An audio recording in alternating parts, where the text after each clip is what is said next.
Welcome everyone, welcome to a game making series using Zepeto and Unity.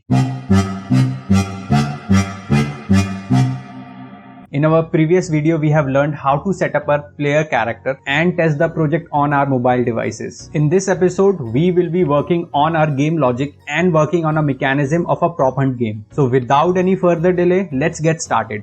So the first thing that we need to do is to rename our local player to player avatar and rename our player script to player avatar script so that we won't be confused between Zepeto's player class and our own player class. Now the next thing we need to do is to change the position of the player, which needs to be done using Zepeto's teleport class, as by default the player is spawned on the origin and simply moving the player game object won't work. So now let's quickly change our player game object to a position where we want a player to spawn.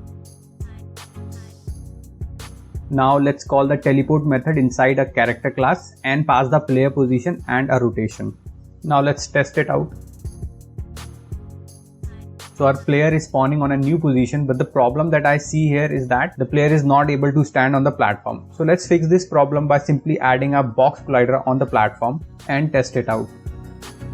So our problem is fixed now. Now the next thing that needs to be done is to implement a logic where we can transform into any prop that we touch. So for this, let's first select all the props and move it outside from our environment. Next, let's create a game object and rename it as props and reset its position. Now let's move all the props inside the game object. So to implement the functionality of transforming into any prop, we will be needing a collider in the prop, and when a player touches this collider, we will transform him into the prop. So let's add a collider in our bench.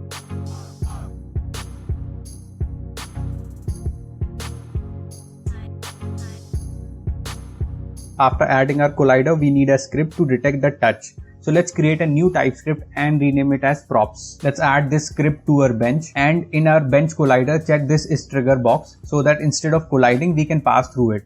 And let's open the script. So the first thing we need is a onTrigger method, which will detect a player when it touches the prop. And to detect it, we will simply compare the tag.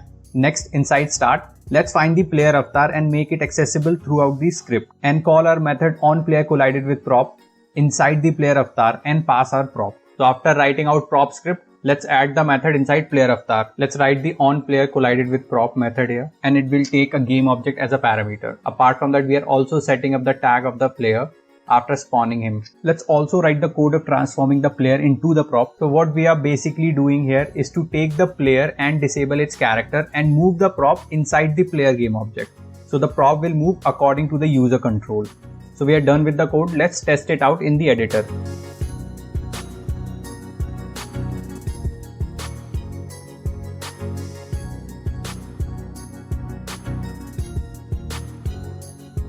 So it seems to be working fine. Now let's create a QR code and test it inside a mobile device.